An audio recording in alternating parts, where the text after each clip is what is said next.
Ô, Wagner, eu estava sentado no teu lugar aí e eu estava com um pouco de dificuldade de entender todas as palavras que você falava, possivelmente porque estava de máscara. Eu acho que o Sorrentino é médico. Eu acho que é o seguinte, eu acho que, primeiro, eu espero que todo mundo esteja de máscara aqui. Espero que todo mundo esteja se cuidando. Espero que, brevemente, todos vocês tenham tomado vacina. E eu queria falar com o médico aqui, se eu posso tirar minha máscara para falar. Eu estou a 2 metros de distância. Vocês todos já fizeram um teste. Vocês todos estão livres. Então, eu gostaria de tirar minha máscara para poder falar com vocês. Bem, faz quase 3 anos que eu saí da sede desse sindicato para ir me entregar à Polícia Federal.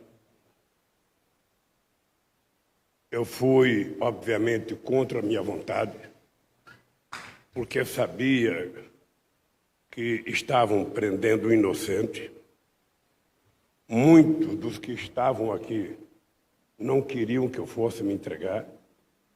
E eu tomei a decisão de me entregar porque não seria correto um homem na minha idade, um homem com a construção da história construída junto com vocês, pudesse aparecer na capa dos jornais e na televisão como fugitivo. Como eu tinha clareza das inverdades contadas sobre mim, eu então tomei a decisão de provar a minha inocência dentro da sede da Polícia Federal, perto do juiz Moro. Antes de eu ir, nós tínhamos escrito um livro e eu fui a pessoa que dei a palavra final no título do livro, de que a verdade vencerá. Eu tinha tanta confiança e tanta consciência do que estava acontecendo no Brasil que eu tinha certeza que esse dia chegaria. E ele chegou. Eu queria dizer para vocês que eu nasci politicamente nesse sindicato. Em 1969, eu virei delegado de base desse sindicato, trabalhando na Vilares. Em 1972, eu virei primeiro secretário e cuidava de previdência social. Na verdade, eu cuidava dos velhinhos aqui. Em 1975, eu virei presidente. Em 1978, nós fizemos as primeiras greves, desde as greves de Osasco e de Contagem, em 1968. E depois vocês já conhecem a história. Veio a criação de muitos dos movimentos que estão aqui, e eu participei de quase todos eles. E o movimento mais importante foi a minha tomada de consciência de que, através do sindicato, eu não iria conseguir resolver os problemas do país. Eu poderia, no máximo, conseguir alguma conquista dentro da fábrica, mas era uma luta muito economicista. É aquela que você ganha hoje e perde amanhã com a inflação. É aquela que você pensa que está ganhando, daqui a pouco a empresa fecha, como fechou a Ford aqui, sem prestar contas a ninguém. E eu então resolvi que era necessário entrar na política e construir uma consciência política no país. Então, eu digo sempre que eu sou, na política, o resultado da consciência política da classe trabalhadora brasileira. Na hora que ela evoluiu, eu evoluí. E eu acho que isso justifica o convite que eu fiz a vocês para estarem aqui. Porque todas as pessoas que foram convidadas para estar aqui foram as pessoas que estavam aqui quando eu saí daqui para ir para a Polícia Federal e foram as pessoas que acreditavam antes e continuaram acreditando na minha inocência e por isso eu fiz questão de convidar vocês aqui. Falta, obviamente, um coordenador ou uma coordenadora da Vigília de Curitiba, que foi uma das coisas mais extraordinárias que aconteceu na minha vida. Eu, quando resolvi marcar essa entrevista, muita gente ficou preocupada com o meu humor. Como é que o Lula vai estar? Ele vai estar bravo? Ele vai estar xingando alguém? Ele vai falar a palavra de esperança? E, às vezes, eu me sentia como a história de um escravo que eu li num livro. O escravo foi condenado a tomar 100 chibatadas. Depois que o cara da chibata deu 98, chegou para ele e falou: eu vou parar de dar chibatada se você agradecer ao teu dono. Se você agradecer ao teu dono, eu não dou mais as 2 que faltam. E o cara falou: como é que eu vou agradecer? Eu já estou todo arrebentado. Por que eu vou parar? Me dê as outras 2. Então, se tem um cidadão que tem razão de estar magoado com as chibatadas, sou eu. Não estou. As pessoas pensam que depois de dar chibatada, joga um pouco de sal e pimenta e a pessoa vai se curar ao longo do tempo. Não importa as cicatrizes que fiquem nas pessoas. Eu sei de que eu fui vítima da maior mentira jurídica contada em 500 anos de história. Eu sei que a minha mulher, a Marisa, morreu por conta da pressão e o AVC se apressou. Eu fui proibido até de visitar o meu irmão dentro de um caixão, porque tomaram uma decisão que queria que eu viesse para São Paulo, que eu fosse para o quartel do 2º Exército em Ibirapuera e meu irmão dentro do caixão fosse me visitar. E ainda disseram que não podia ter nenhuma fotografia. Então, se tem um brasileiro que tem razão de ter muitas e profundas mágoas, sou eu. Mas não tenho. Sinceramente, eu não tenho, porque o sofrimento que o povo brasileiro está passando, o sofrimento que as pessoas pobres estão passando nesse país, é infinitamente maior de qualquer crime que cometeram contra mim. É maior do que cada dor que eu sentia quando estava preso na Polícia Federal. Porque não tem dor maior para um homem ou uma mulher em qualquer país do mundo do que levantar de manhã e não ter a certeza de um café com um pãozinho com manteiga para tomar. Não tem dor maior para um ser humano do que ele chegar na hora do almoço e não ter um prato de feijão com farinha para dar para o seu filho. Não tem nada pior do que o cidadão saber que ele está desempregado e que no final do mês ele não vai ter o salário para sustentar a sua família. É essa dor que a sociedade brasileira está sentindo agora que me faz dizer para vocês: a dor que eu sinto não é nada diante da dor que sofre milhões e milhões de pessoas, de quase...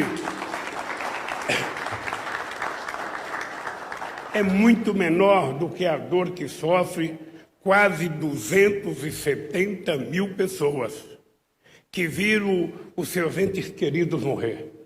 Seus pais, seus avós, sua mãe, sua mulher, seu marido, seu filho, seu neto, e sequer puderam se despedir dessa gente na hora que nós sempre consideramos sagrado a última visita e a última olhada na cara das pessoas que a gente ama. E muito mais gente está sofrendo. E por isso eu quero prestar a minha solidariedade nesta entrevista às vítimas do coronavírus, aos familiares das vítimas do coronavírus, ao pessoal da área da saúde, sobretudo, de todo da saúde, privada e pública, mas, sobretudo, dos heróis e das heroínas do SUS, que durante tanto tempo foram descredenciados politicamente. Foram descredenciados no exercício da sua profissão, porque só mostravam as coisas ruins que aconteciam no SUS. E quando veio o coronavírus, se não fosse o SUS, a gente teria perdido muito mais gente do que perdeu, apesar do governo tirar tanto dinheiro do SUS e do governo ser um verdadeiro desgoverno no trato da saúde. Vocês sabem que a questão da vacina não é uma questão se tem dinheiro ou se não tem dinheiro. É uma questão se eu amo a vida ou amo a morte. É uma questão de saber qual é o papel de um presidente da República no cuidado do seu povo. Porque um presidente da República, ele não é eleito para falar bobagem no fake news. Ele não é eleito para incentivar a compra de armas como se nós estivéssemos necessitando de armas. Quem está precisando de arma são as nossas Forças Armadas. Quem está precisando de arma é a nossa polícia, que muitas vezes sai para a rua para combater a violência com 38 velho todo enferrujado. Mas não é a sociedade brasileira. Não são os fazendeiros que estão precisando de armas para matar sem terra ou para matar pequenos proprietários. Não são milicianos que estão precisando de armas para fazer o terrorismo na periferia desse país, para matar meninos e meninas, sobretudo meninos e meninas negros, que são a maior vítima das armas e das balas perdidas nesse país. Nós, então, estamos vivendo um momento delicado. E eu vou querer conversar um pouco com vocês sobre isso. Mas antes de conversar, eu queria continuar os meus agradecimentos, sabe?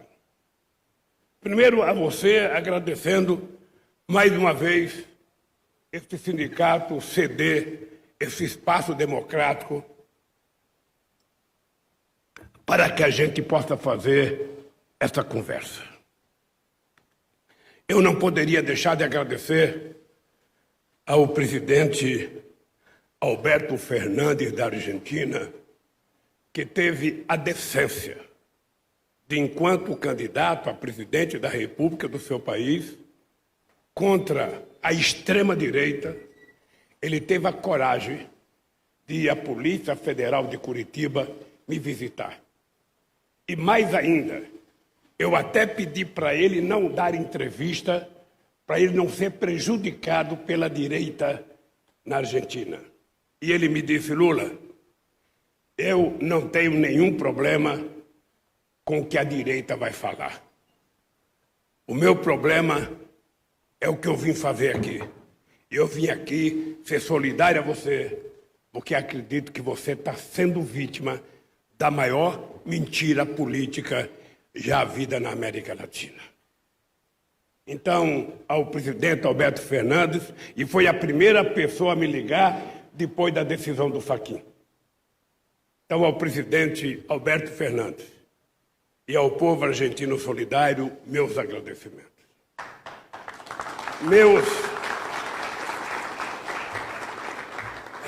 Meus agradecimentos ao nosso querido Papa Francisco. Não só porque ele mandou uma pessoa me visitar em Curitiba, me entregar uma carta, que a Polícia Federal não deixou ele entrar porque achou que ele era um embusteiro, que ele não era representante do Papa, e ele era representante do Papa. E depois eu recebi a carta do Papa, além dos belos pronunciamentos do Papa em vários momentos, e o fato do Papa ter a coragem de me receber no Vaticano e termos uma longa conversa, não sobre o meu caso, mas sobre a luta contra a desigualdade, que é o maior mal que hoje paira no planeta Terra. Um planeta que é redondo, um planeta que não é retangular ou não é quadrado. E o Bolsonaro não sabe disso. Portanto, é importante sempre reiterar, quem puder, o planeta é redondo. Ele tem um astronauta no governo. O ministro Ponte, da Ciência e Tecnologia, sobrevoou num foguete russo quando eu era presidente. Se ele não dormiu, ele viu que o planeta era redondo. Então ele poderia dizer para o presidente dele: ô, presidente, não fala mais dessa bobagem não, não acredita no tal do Olavo de Carvalho, sabe? Assume que o mundo é redondo. E eu, então, sou grato porque o Papa Francisco é, inegavelmente, o religioso mais importante que nós temos nesse momento. Quero agradecer as pessoas, companheiro Luiz o Mercadante, do Grupo de Puebla, líderes da América Latina inteira, que foram solidários e que confiaram na minha inocência. Quero agradecer ao Fórum de São Paulo, que é uma organização da esquerda latino-americana, e quero agradecer a muitos líderes políticos. Eu não poderia deixar de citar aqui o companheiro Pepe Mujica, ex-presidente do Uruguai, uma das pessoas mais extraordinárias que eu conheci. Não poderia deixar de reconhecer aqui a solidariedade do Bernie Sanders, um companheiro senador dos Estados Unidos, quase candidato a presidente da República e que se afastou da campanha. Quero reconhecer com muito carinho, sabe, o comportamento da prefeita Anne Hidalgo, prefeita de Paris, que na disputa da eleição dela teve a coragem, quando a direita escrevia artigo nos jornais, que ela ia perder as eleições porque tinha me levado lá. Ela falou: Lula, para mim, a solidariedade vale mais do que uma eleição. Eu trouxe você aqui para dar um prêmio de cidadão parisense para você e vou ganhar as eleições por conta desse meu gesto. E ganhou as eleições. Por isso, eu quero agradecer a nossa querida prefeita de Paris. Quero agradecer ao companheiro Sapateiro, ao companheiro Evo Morales, a Monja Cohen, o nosso querido Martinho da Vila, o nosso querido Chico Buarque, o nosso querido Noam Chomsky, um dos maiores intelectuais vivos, sabe, hoje na humanidade. Quero agradecer o meu querido velhinho, sabe, antes de falar o nome dele, esse companheiro passou 4 anos tentando dar uma fazenda dele no interior de São Paulo para a USP fazer um campo lá. E a USP passou 4 anos sem dar resposta. Quando foi um dia, ele me procurou, através de um assessor dele, que ele tinha uma fazenda para doar para fazer uma universidade. Em menos de 20 horas, o companheiro Fernando Haddad, que está aqui, sabe, aceitou o terreno e nós pegamos o terreno. E esse companheiro, eu tive o prazer de visitar a universidade com ele, já funcionando. Não sei como é que ela está hoje, depois da destruição do Temer e do Bolsonaro, mas é o meu querido companheiro Raduan Nassar. Companheiro que já está com mais de 80 anos. Quero agradecer o companheiro, o meu biógrafo, que nunca termina o meu livro, o companheiro Fernando de Moraes. Quero agradecer o Martin Schulz, que é ministro na Alemanha e representa a social-democracia, o Roberto Gualtieri, do Podemos espanhol, e do ex-primeiro-ministro italiano da Lema. Quero agradecer de coração o pessoal da vigília. Aqui teve muita gente que foi na vigília. Aqui teve muita gente que ficou muito tempo na vigília. Mas aquelas pessoas enfrentaram loucuras da Polícia Federal. Tinha um delegado, que eu não sei se ele era saudável ou não, ou se ele bebia ou não, mas ele provocava a vigília, chegou a atirar para fazer medo à vigília, chegava a chamar a polícia. Tinha vizinhos que ofendia gente da vigília todo dia, sabe? E esse pessoal ficou lá 580 dias. Todo santo dia de manhã, de domingo a domingo, gritando presidente Lula, almoçando e gritavam presidente Lula às 2 horas da tarde, e às 7 horas da noite gritavam presidente Lula, e todo santo dia. Eu acordava, almoçava e dormia com mulheres e homens do Brasil inteiro gritando o meu nome. Então a cadeia não foi o sofrimento que eu esperava que fosse, porque eu não sei quantos presos na história da humanidade tiveram tanta gente. E aí eu tenho que agradecer ao movimento sindical, agradecer, João Paulo, ao movimento Sem Terra, porque o companheiro Baggio, lá do Paraná, foi um herói. Sabe, agradecer os companheiros do MAB, que trabalharam de forma extraordinária, e os companheiros dos partidos de esquerda que estão aqui. Sabe, eu, lamentavelmente, não tenho o nome de todas as pessoas, mas eu tenho que agradecer. Eu quero, antes de agradecer aos meus advogados e aos outros advogados que, não sendo os meus advogados no processo, foram advogados, participaram de solidariedade, fizeram muita coisa nesse país, eu quero agradecer a uma pessoa que eu não conheço, mas é uma pessoa chamada Cláudio Wagner. Esse é o perito. Esse é o perito que está investigando todas as mensagens do hacker para provar a veracidade das denúncias. O que é engraçado é que, durante longos 5 anos, amplos setores da imprensa não exigiram nenhuma veracidade do Moro. Não exigiram nenhuma veracidade dos procuradores. Não exigiram nenhuma veracidade da Polícia Federal para divulgar as mentiras que eles contavam a meu respeito. Mas agora nós estamos com um perito fazendo investigação nos documentos que está na Polícia Federal, portanto não é uma coisa do PT, é da Polícia Federal, autorizado pelo ministro da Suprema Corte, e mesmo esse perito avalizando, vocês acompanham a imprensa, e eu acho muito engraçado porque o Moro fala, não reconheço, sabe, essa veracidade. Os procuradores falam, não reconheço, mesmo tendo uma peritagem e a divulgação sendo autorizada pela Suprema Corte. No meu caso, eles nunca pediram autorização.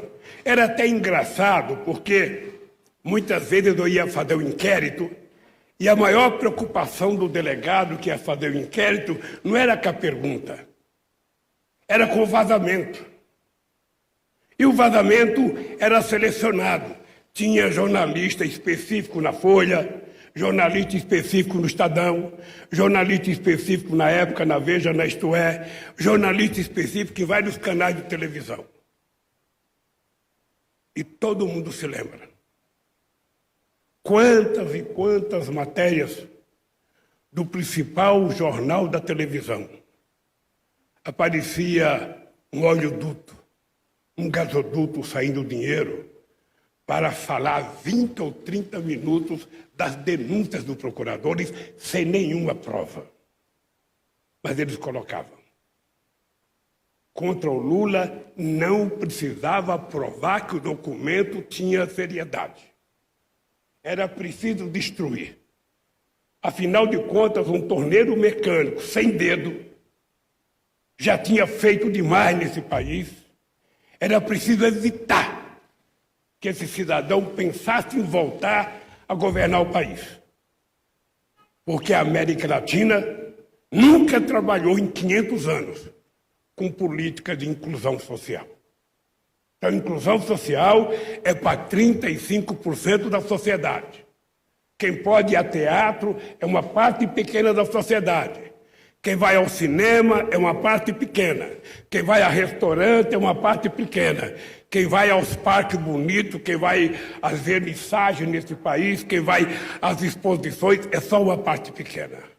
A maioria fica no seu lugar. Afinal de contas, o papel do trabalhador é trabalhar. E o papel do pobre é esperar as políticas de ajuda do governo quando ela vem.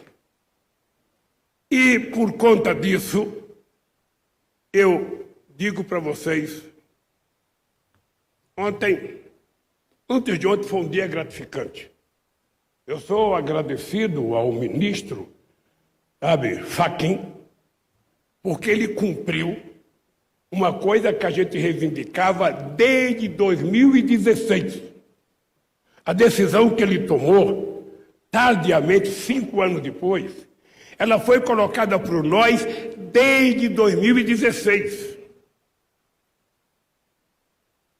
A gente cansou de dizer a inclusão do Lula e a inclusão da Petrobras na vida do Lula como criminoso era a razão pela qual a quadrilha de procuradores da Lava Jato, não o Ministério Público, a quadrilha de procuradores da Força Tarefa e o Moro entendiam que a única forma de me pegar era me levar para a Lava Jato.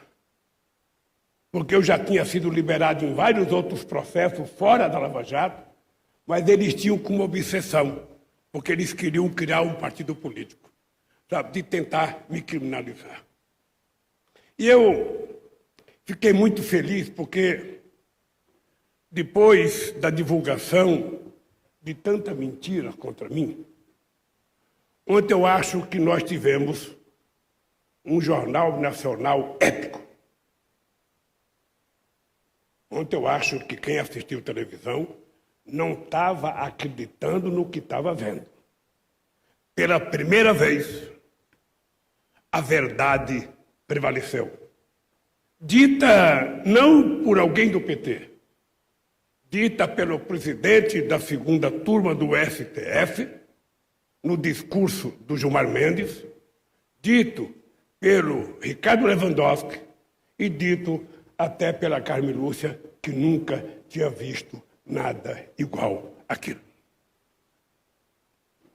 E eu, como acho que tenho um pouco de experiência, fiquei feliz com a verdade. Porque é para isso que serve os meios de comunicação.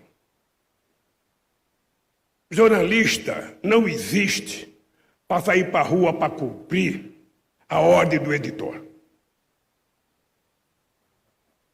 Vocês não sabem, mas aqui nessa sala não tem ninguém que tenha lidado com a imprensa 10% do que eu lidei. Desde 1975, eu lido com a imprensa.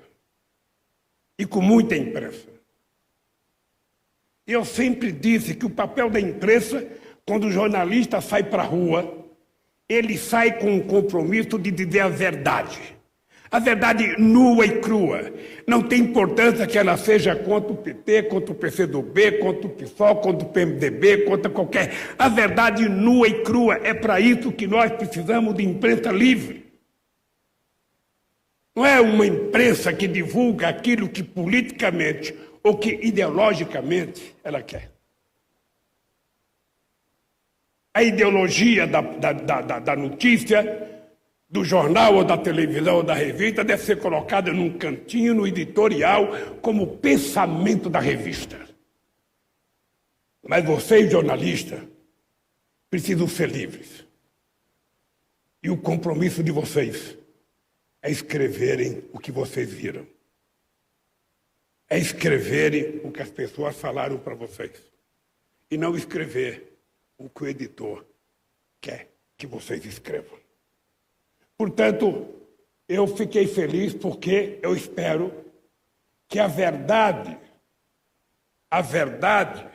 versada pela Globo ontem, seja um novo padrão de comportamento da Globo com a verdade. A Globo não tem que gostar ou não gostar de presidente. Ela não tem que gostar ou não gostar de partido. Isso ela decide na hora de votar. Mas na hora de informar, ela tem que informar a verdade e apenas, somente a verdade. E ontem eu fiquei feliz porque ouvi a verdade proferida na íntegra por 2 ministros da Suprema Corte. E eu espero que continue assim, porque antes o Gilmar também não aparecia. Antes o Lewandowski também não aparecia. Aparecia os acusadores durante meia hora e, às vezes, o Gilmar e o Lewandowski, que votasse contra os procuradores, tinha 30 segundos. Os meus advogados eu nem falo, porque o esforço para que meus advogados aparecessem em 30 segundos era monumental. E nem sempre apareciam. Mesmo assim, eu continuo dizendo que a liberdade de imprensa é uma das razões maiores pela manutenção da democracia em qualquer país do mundo, em qualquer lugar do planeta Terra. Então, meus companheiros, eu quero agradecer aos meus advogados. Há uma coisa engraçada. Os meus advogados não eram criminalistas.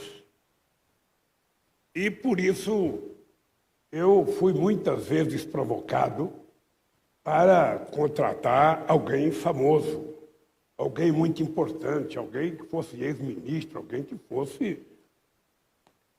E eu dizia, para defender a verdade, eu não preciso disso. Uma vez, pediram para eu conversar com uma pessoa e essa pessoa falou assim para mim, eu posso até participar, mas eu preciso de 3 milhões de reais. Aí eu fiquei pensando, se uma pessoa, para me defender, pede 3 milhões de reais, e se eu pago, está confirmado que eu sou ladrão. Aonde é que eu vou arrumar 3 milhões de reais para pagar o advogado? E eu queria dizer ao meu querido Cristiano Zanin e à minha querida Valesca Teixeira e ao escritório, muito obrigado. Porque só foi possível acontecer o que aconteceu segunda-feira pela coragem. Vocês estão lembrados quando eu disse que eu não trocava a minha dignidade pela minha liberdade. E disse que a minha canela não era canela de pombo, eu não ia colocar, tornozeleira, e que não ia para casa preso porque a minha casa não era cadeia. Muita gente achou que eu estava radicalizando. E eu estava apenas dizendo o que eu sentia. Eu tinha certeza que esse dia chegaria. Esse dia chegou com o voto do Fachin, de reconhecer que nunca teve crime cometido por mim, de reconhecer que nunca teve envolvimento meu com a Petrobras. E toda a amargura que eu passei, todo o sofrimento que eu passei, acabou. Eu estou muito tranquilo. O processo vai continuar, Tudo bem, eu já fui absolvido em todos os processos fora de Curitiba.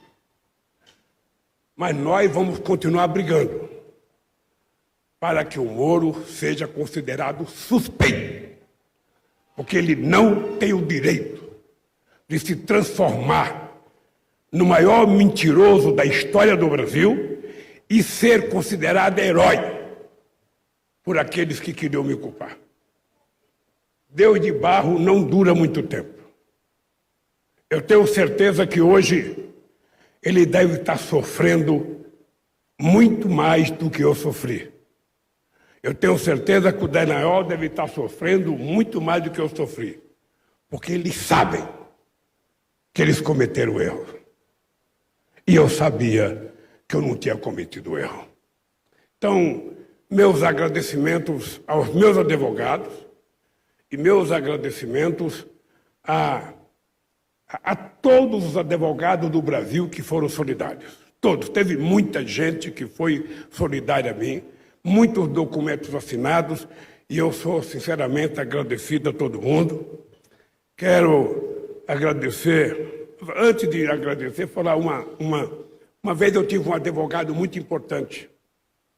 Quando saiu a notícia do triplex, esse advogado falou assim para mim: ô Lula, um dos maiores criminalistas do Brasil.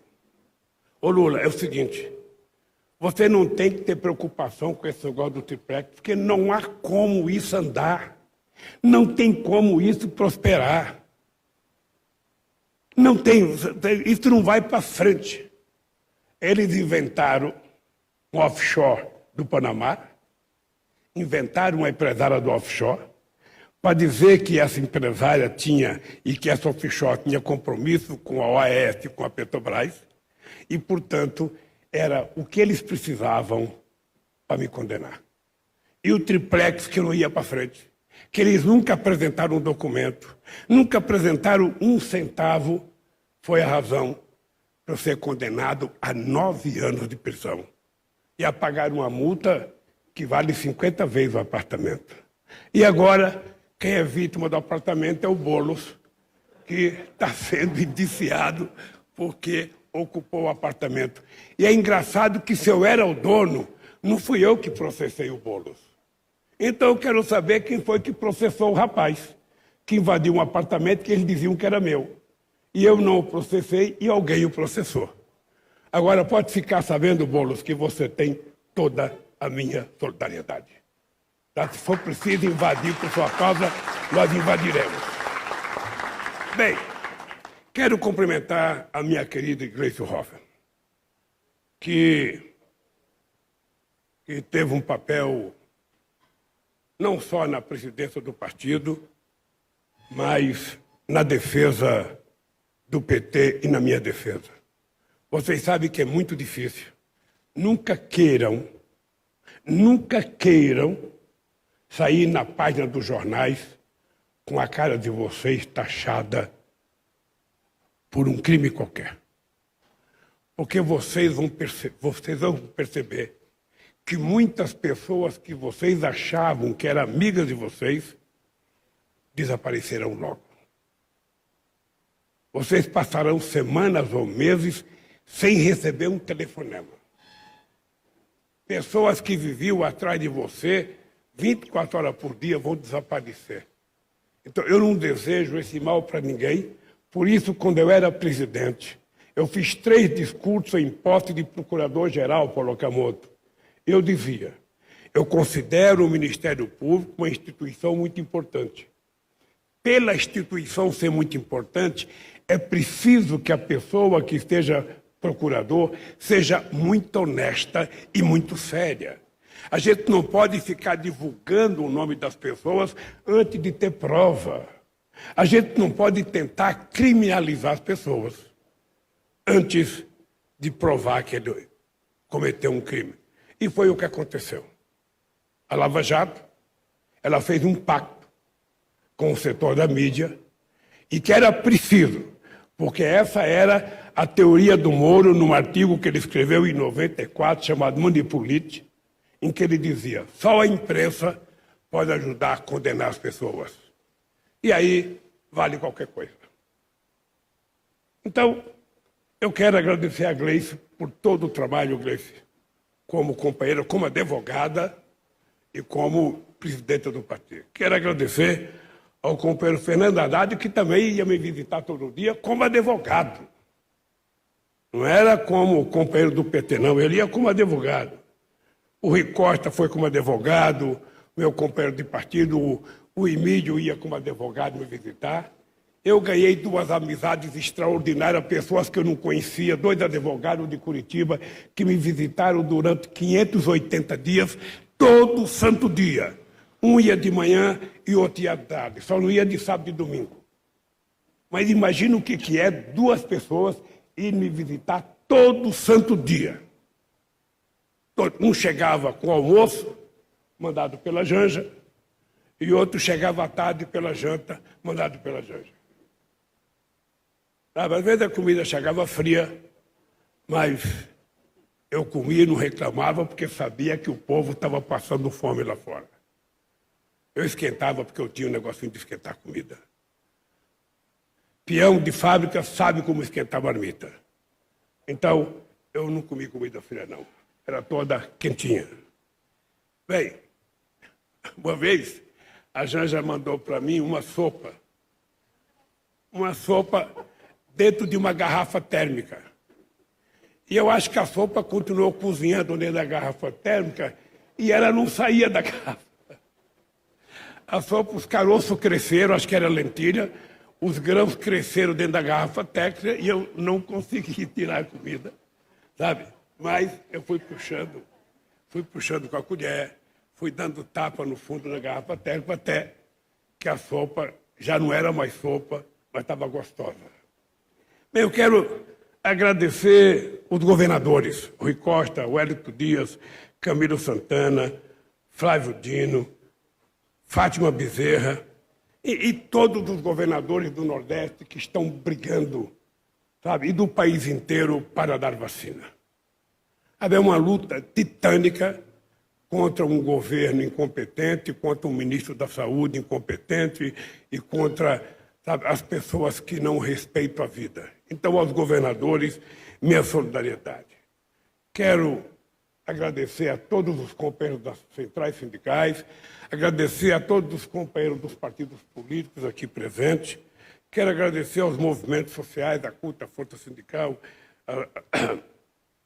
a CGTB, o MST, o MTST, os companheiros da UNE que tiveram um papel extraordinário durante todo o período em que eu fui governo. E quero agradecer a vocês, a imprensa brasileira, porque depois de tudo que eu falei aqui, vocês podem ter certeza que nem o João Roberto Marinho gosta mais da imprensa do que eu, nem ele quer mais democracia do que eu na imprensa, e muito menos o presidente da República. Meus agradecimentos a vocês, porque eu sei que vocês vão continuar trabalhando para tentar melhorar o papel da imprensa na construção da democracia brasileira.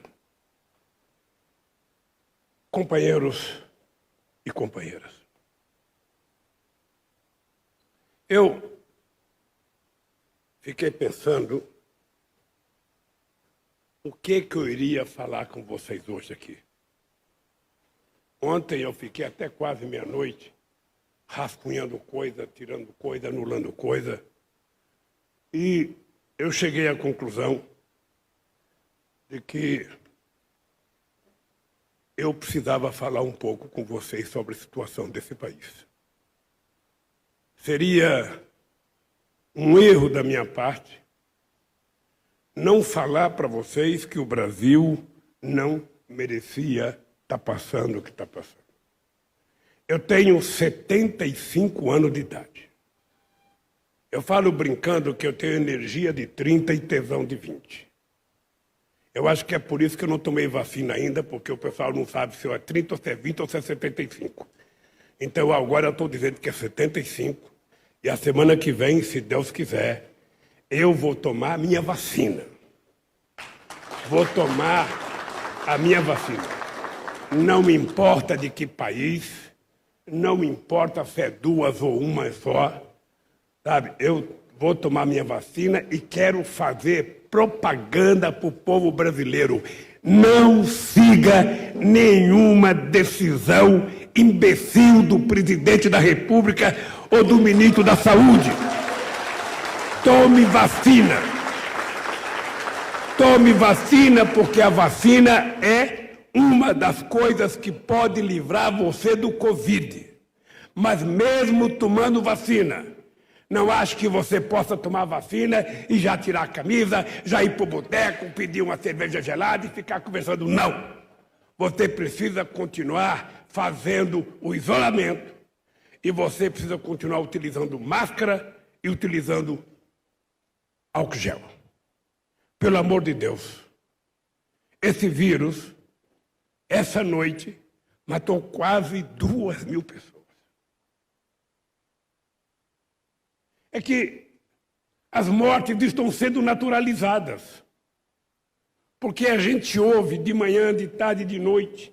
A gente liga um canal de televisão, lê um jornal, liga um rádio. Ou seja, é falando da morte, então isso vai naturalizando na cabeça das pessoas. Mas eram mortes que muitas delas poderiam ser evitadas. Evitadas se a gente tivesse um governo que tivesse feito o elementar. Você sabe que a arte de governar não é fácil. É a arte de saber tomar decisão.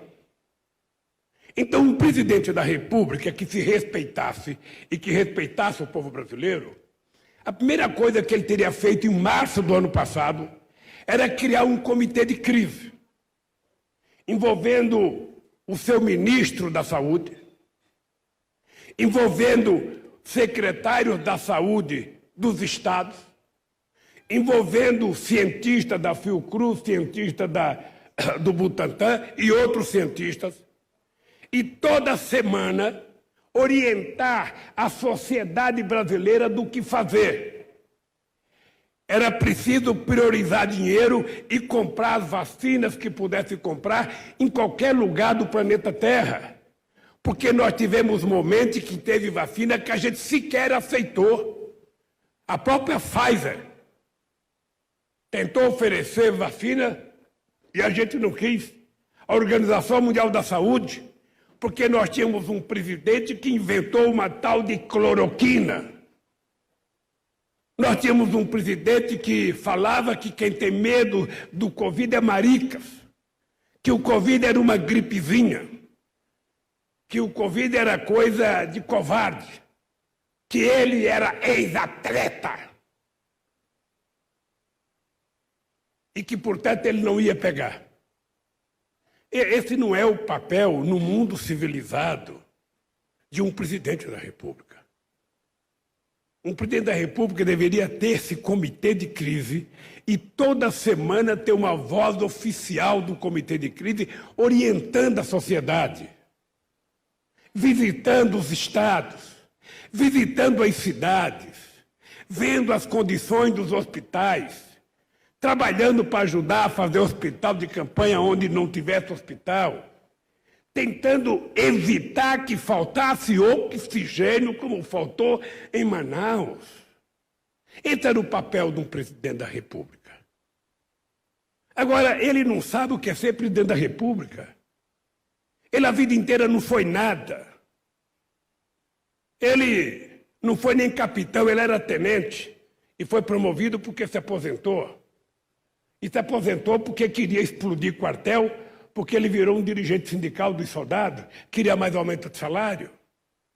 Depois que ele se aposentou, ele nunca mais fez nada na vida, ele foi vereador e deputado durante 32 anos, exerceu o mandato e conseguiu passar para a sociedade a ideia de que ele não era político.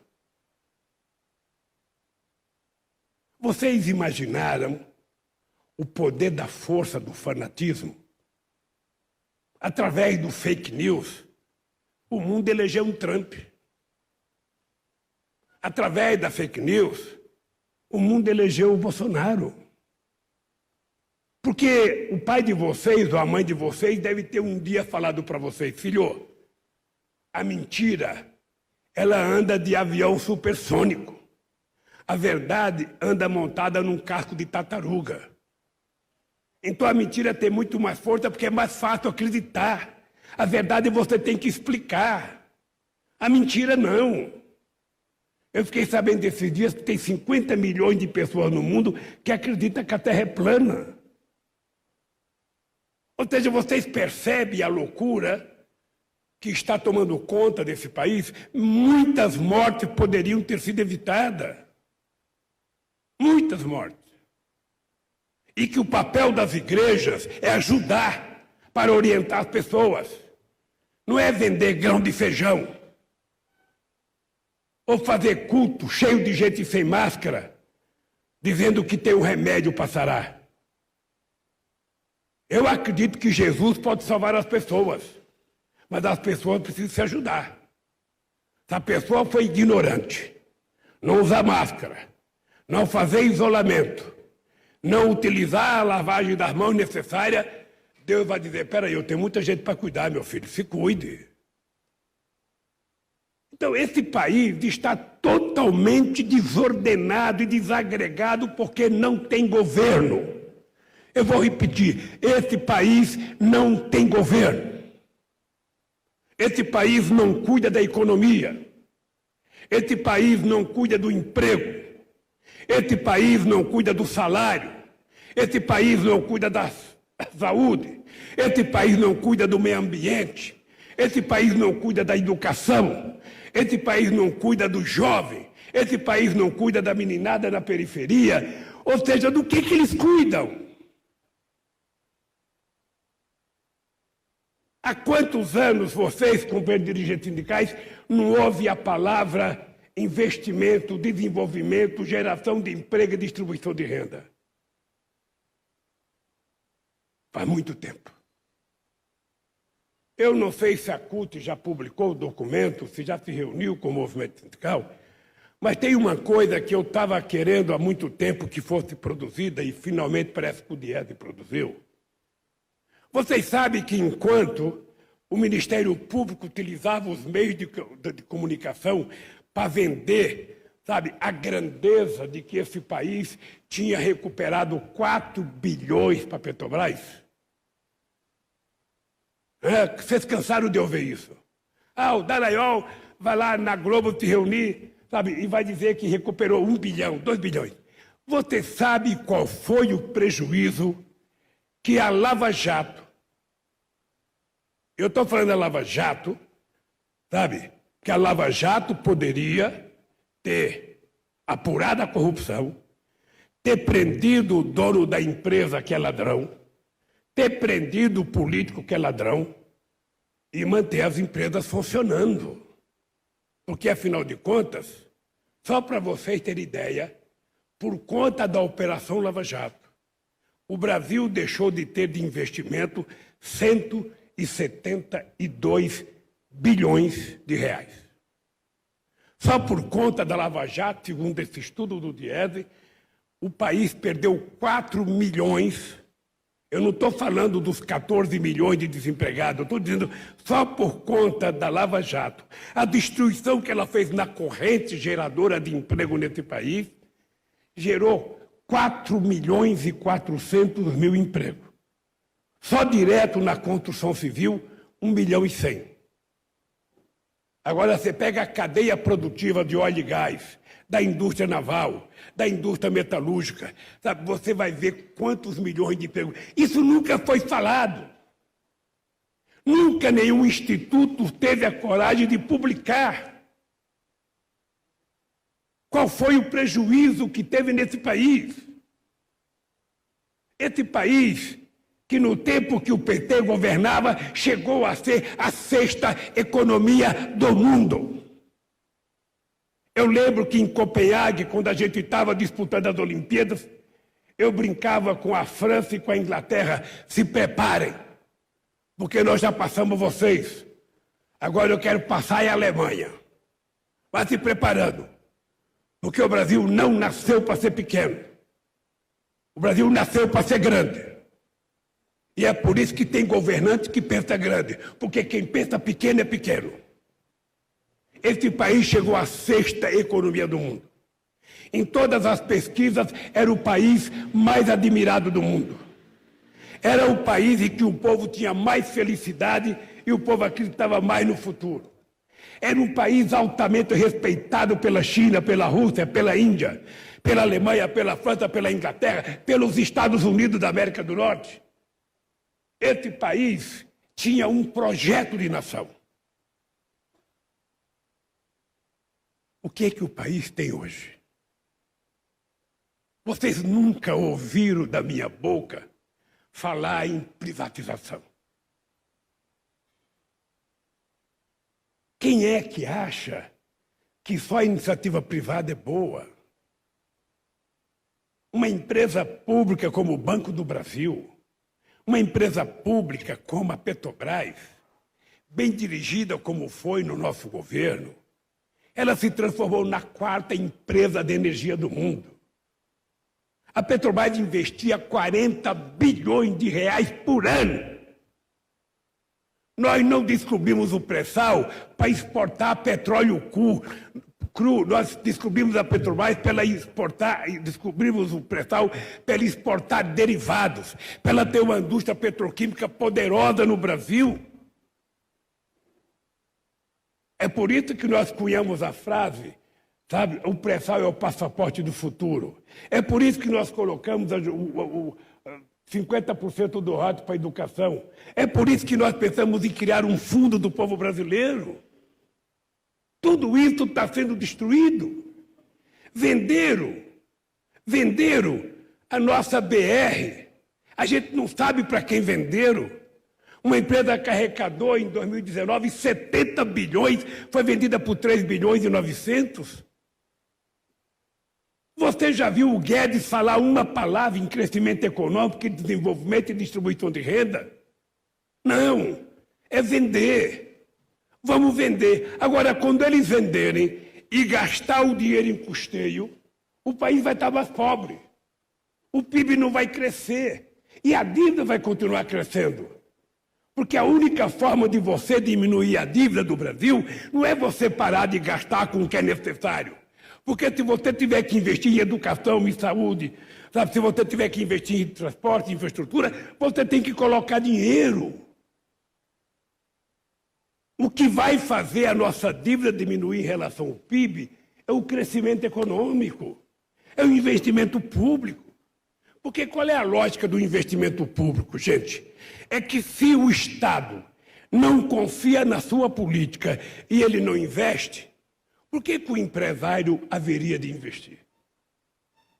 Eu vou contar um dado que talvez você não saiba. Eu vou contar porque eu estou aqui dentro do sindicato. Quando esse país tinha como presidente da República um metalúrgico, em 2008, a indústria automobilística vendia 4 milhões de carros por ano nesse país. Passado 13 anos, esse país vende 2 milhões de carros. Ou seja, hoje a indústria automobilística é metade do que era em 2008. Porque não há possibilidade de investimento se não houver demanda. Para ter demanda tem que ter emprego. Por que vocês acham que o PT está brigando por um salário emergencial de R$600? Não é porque a gente acha que o Estado tem que pagar R$600 a vida inteira. É porque o Estado só pode deixar de pagar quando o Estado estiver gerando emprego e as pessoas estiverem obtendo renda às custas do seu trabalho, aí não precisa de salário emergencial. Mas enquanto o governo não cuida de emprego, não cuida de salário, não cuida de renda, você tem que ter um salário emergencial para que as pessoas não morram de fome.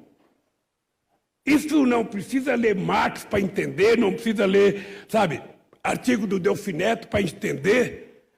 É a lógica da casa de vocês.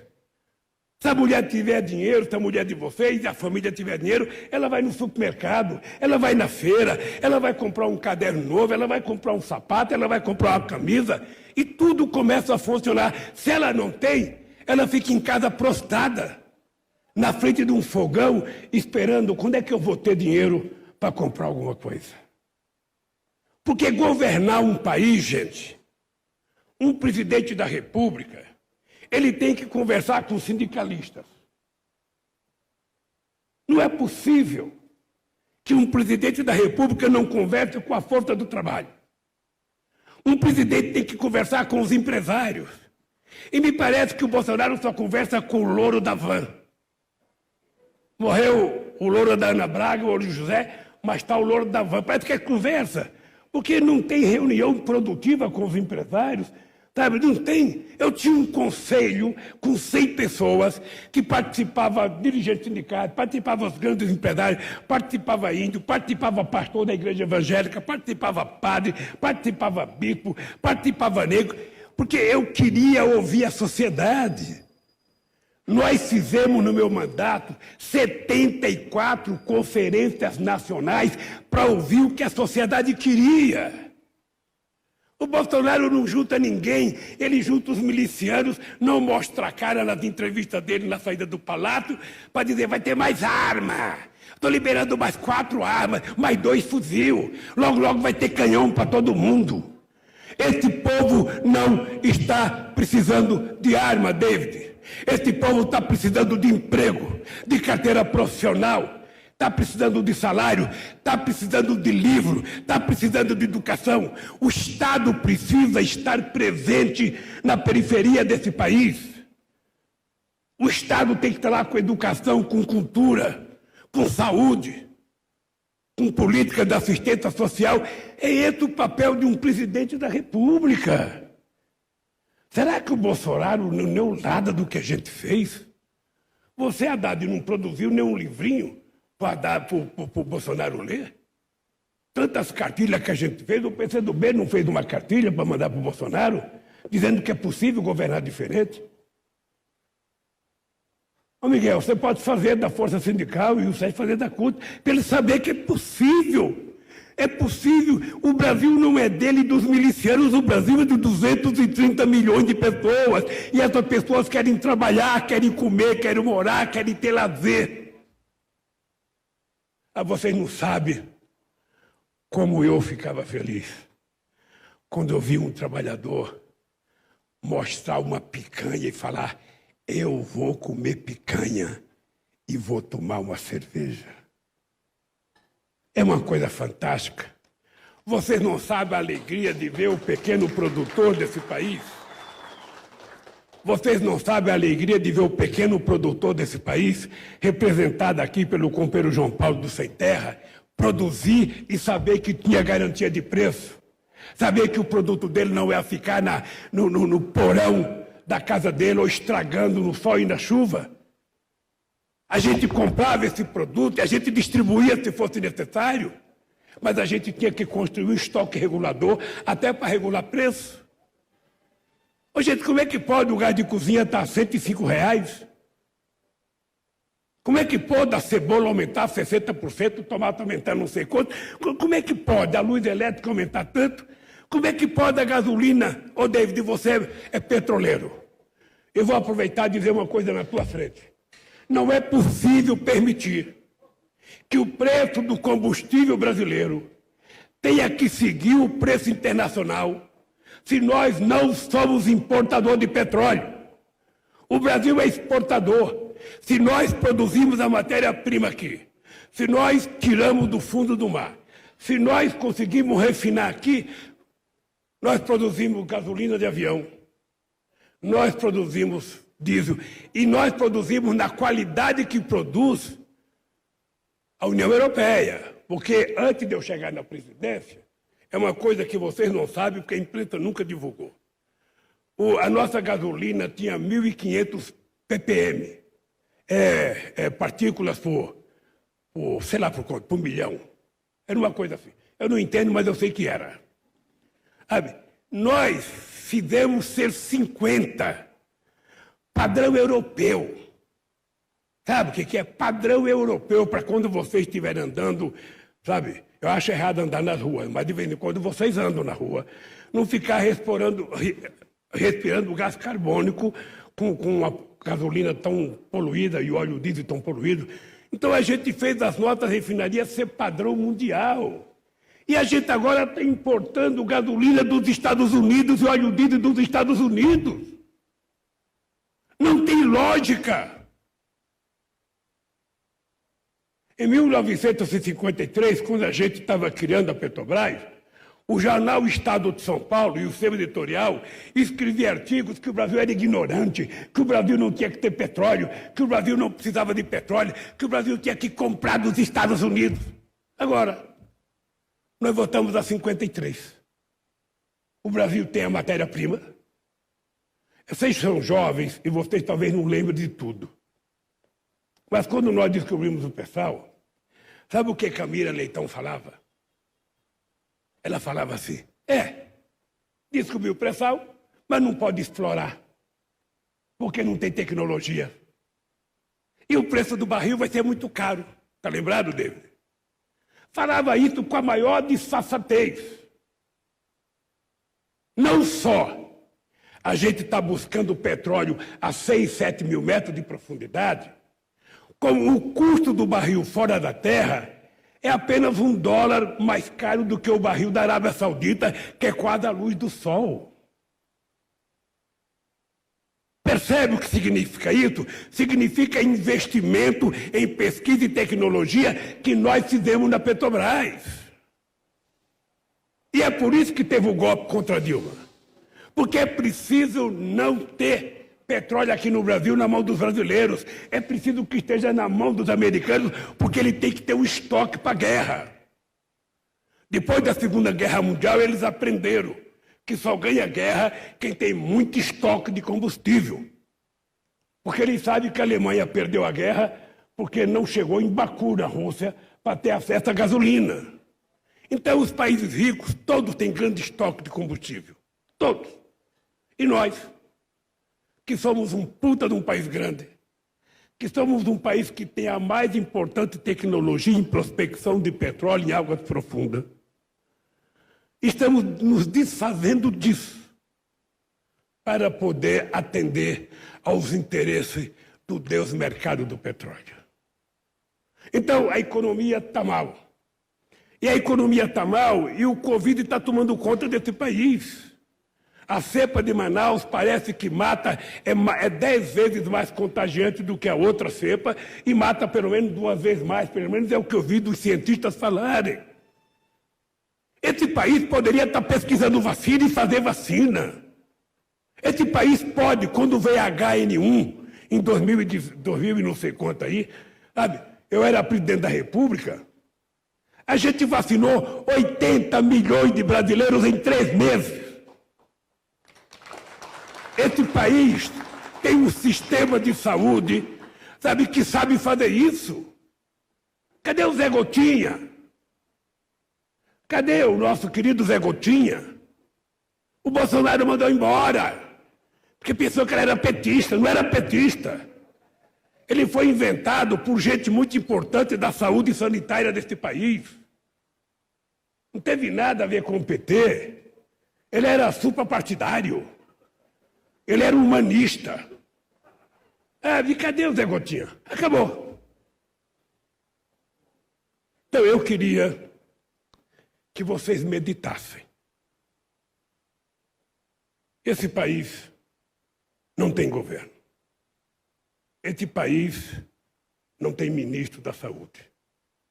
Esse país não tem ministro da economia.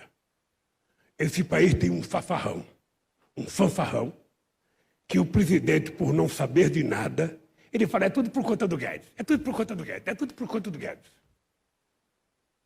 Enquanto isso, vocês sabem que o país está empobrecido. O PIB caiu, a massa salarial caiu, o comércio varejista caiu, sabe? A produção de comida das pessoas está ficando insustentável, sabe? E o presidente não se preocupa com isso. O presidente está preocupado sim, é preciso vender mais armas. É preciso que se repita muitas vezes, sabe, a Marielle. É preciso que ele tem que dar garantia aos fazendeiros dizendo compre fuzil, compre metralhadora, se chegar um sem terra aí, passe fogo. Como o Trump dizia, se encontrar alguém falando mal de mim num restaurante, bata, que eu garanto advogado. O Bolsonaro garante miliciano. Por último, companheiros e companheiras, eu queria dizer para vocês que quando você chega na idade que eu cheguei, e quando você obtém de Deus a generosidade que eu recebi, não há mais espaço para guardar ódio. Não há mais espaço para perder tempo remoendo, eu diria, raiva ou ódio. Eu sou abençoado por Deus por muitas coisas. Se a gente for olhar do ponto de vista sociológico ou filosófico, gostou, Bolo, de eu falar sociológico? Se a gente fosse analisar, Haddad, por conta disso, a gente não teria feito aqui, ô Nobre, a revolução da criação do novo sindicalismo em 78. Porque era impossível criar qualquer coisa e a gente criou. A gente não teria criado a liberdade de organização partidária e eu não teria tido o prazer de criar o partido mais importante da esquerda latino-americana. E muito menos eu ser presidente. Vocês lembram com quem que eu disputei a primeira eleição? Com o doutor Ulisses Guimarães, com o doutor Leonel de Moura Brizola, com o doutor Paulo Salim Maluf, com o doutor Mário Covas, com o doutor Rafik, com o doutor Aureliano, era só doutor. O único cara que não era doutor era eu. E fui para o segundo turno.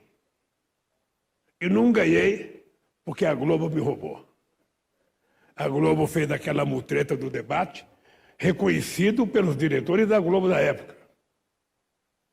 Bem, então eu sou abençoado por Deus. Então eu quero terminar dizendo para vocês o seguinte. Eu estou muito de bem com a vida. A Lava Jato desapareceu da minha vida. Eu não espero que as pessoas que me acusam parem de me acusar. Não espero. Eu estou satisfeito que tenha sido reconhecido aquilo que meus advogados vêm dizendo há muito tempo. O presidente é inocente, o presidente não é dono do apartamento. Nós derrubamos 11 ações ao longo de 5 anos. Ou seja, nós tivemos 100% de êxito na decisão do Fachin. De repente, eu tinha 4 processos e eles desapareceram. Por que o Fachin não fez isso antes? Eu estou dizendo isso há 5 anos. Eu sei que é constrangedor muita gente que me acusou parar de acusar. É duro. Porque quando você envereda no caminho da mentira, é difícil você voltar atrás. Mas olha como eu estou muito mais sereno do que o William Bonner ontem dando a notícia. Olha como eu estou com um semblante tranquilo, de que a verdade venceu. De que a verdade vai continuar vencendo. Por isso, companheiros e companheiras, eu quero dizer para vocês, eu quero dedicar o resto de vida que me sobra, que eu espero que seja muito, muito eu espero. A gente começa a gostar da vida quando a gente está mais próximo do céu. Eu quero voltar a andar por esse país para conversar com esse povo. O povo não tem o direito de permitir que um cidadão que causa os males que o Bolsonaro causa ao país continue governando e continue vendendo o país. Eu não sei qual é a atitude, mas alguma atitude nós vamos ter que tomar, companheiros, para que esse país possa voltar a crescer, para que esse povo possa voltar a sonhar Esse país já sonhou. Esse país já realizou. Hoje a gente sonhava em fazer esse país ser grande. Nós construímos e fortalecemos o Mercosul. Nós construímos a Unasul, porque a gente queria criar um grande bloco econômico latino-americano, um bloco de 400 milhões de habitantes, de um PIB razoavelmente grande, para negociar a igualdade de condições com a Europa. Porque a Europa ela só quer negociar para a gente comprar os produtos agrícolas deles e eles comprar os nossos produtos. Não, a gente comprar, eles venderam os produtos industriais para a gente vender, sabe, produtos agrícolas. Não, a gente não quer só fazer do agronegócio, a gente respeita o agronegócio, eu acho que o agronegócio tem muita tecnologia, é muito importante, mas o Brasil quer ter um país industrializado. O país quer ter novas indústrias, o país quer ter novas tecnologias, sabe? E a gente sonhava isso. Nós criamos os BRICS, nós criamos o Banco dos BRICS, nós criamos o Banco do Sul. O Brasil tinha um projeto de nação. O Brasil tinha um projeto de soberania. Porque faz 500 anos que nós fomos descobertos, quando é que nós vamos tomar conta do nosso nariz? Quando é que eu vou acordar de manhã sem ter que pedir licença para respirar para o governo americano? Quando é que eu vou levantar de manhã sabendo que meu povo está tomando café, que ele vai almoçar e vai jantar, que as crianças estão na escola, que as crianças estão tendo acesso à saúde, à cultura? Quando é que nós vamos acordar? Isso é possível. Nós provamos isso. Então, companheiros e companheiras, é pela construção desse sonho e ajudar a torná-lo realidade, que eu me sinto muito jovem. E me sinto jovem para brigar muito. Então eu queria que vocês soubessem. Desistir, jamais. A palavra desistir não existe no meu dicionário. Eu aprendi com a minha mãe. Lute sempre. Acredite sempre, teme sempre, porque se a gente não acreditar na gente, ninguém vai acreditar. Se você não se respeitar, ninguém vai se respeitar. As pessoas que me detrataram durante todos esses anos, eu quero dizer para vocês, eu quero, nesse país, conversar com a classe política. Porque muitas vezes, Haddad, muitas vezes, Bolo, muitas vezes, a gente se recusa a conversar com determinados políticos. É da nossa natureza. Mas veja, eu gostaria que no Congresso Nacional só tivesse gente, sabe, boa, gente de esquerda, gente progressista, mas não é assim. O povo não pensou assim, o povo elegeu quem ele quis eleger. Então nós temos que conversar com quem está lá para ver se a gente conserta esse país. Eu preciso conversar com os empresários. Eu quero saber aonde é que está a loucura deles, de não perceberem que se eles quiserem crescer economicamente, se eles quiserem que a bolsa cresça, se eles quiserem que a economia cresça, é preciso garantir que o povo tenha emprego, que o povo tenha renda, que o povo possa viver com dignidade, senão não há crescimento. Será que é difícil? Ou será que nós vamos ficar refém do Deus mercado? Que só quer ganhar dinheiro, não importa como. Nós já vimos a experiência da crise de 2008, com o subprime americano, e depois com a quebra do Lehman Brothers. E quando eles quebram, quem é que coloca dinheiro para salvá-los? É o Estado. O Estado que eles repudiam, o Estado que eles destroem, quando eles quebram, quem põe dinheiro é o Estado para salvá-los.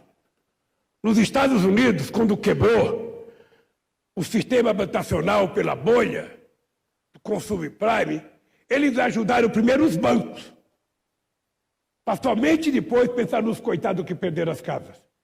Quando é que a gente vai pensar nos de baixo primeiro? Então, não tenham medo de mim.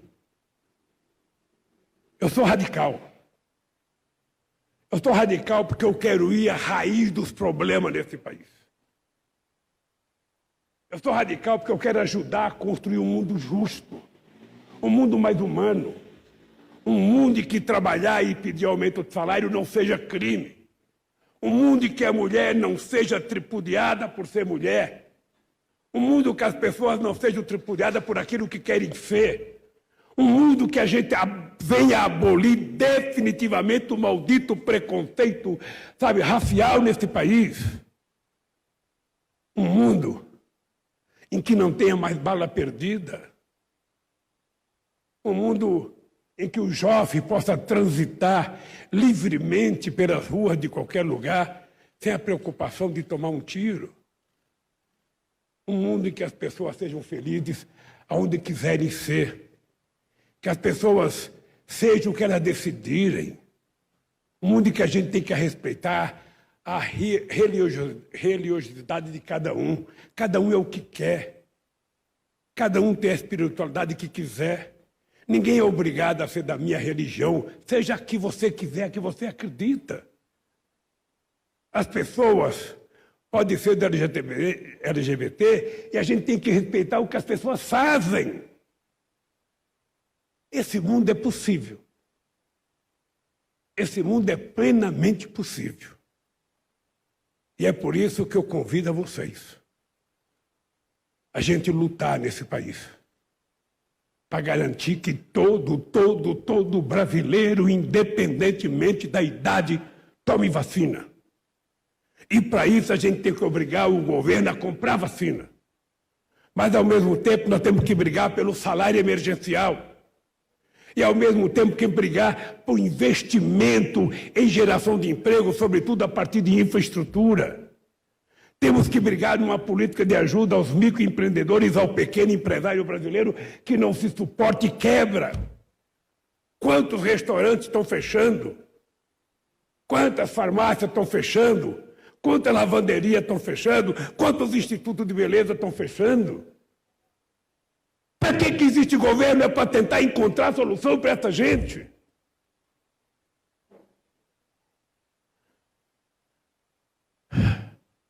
Então, gente, eu agora quero pedir desculpas a vocês, porque, como o Gilmar Mendes falou muito ontem, eu também falei muito hoje. Mas vocês vão de convir que faz 5 anos que eu não falo com a imprensa. Você sabe qual foi a última vez que eu dei uma entrevista na televisão? Foi para o Roberto Dávila na Globo News, há uns 5 ou 6 anos atrás, uns 4 anos atrás. Eu virei uma espécie de vírus. Não encosta no Lula. Não ouça o Lula. Uma vez eu fui condenado a 3 anos de cadeia em Manaus. Eu fui condenado a 3 anos, sabe qual era a minha arma? O juiz disse que eu tinha a língua felina. Então, eu quero dizer para vocês, para defender o povo brasileiro, para defender as coisas que vão salvar esse país, eu vou continuar com a minha língua felina. E quero agradecer, porque se não fosse vocês, possivelmente eu não teria chegado aqui. Muito obrigado. E vamos às perguntas, que é isso que vocês querem.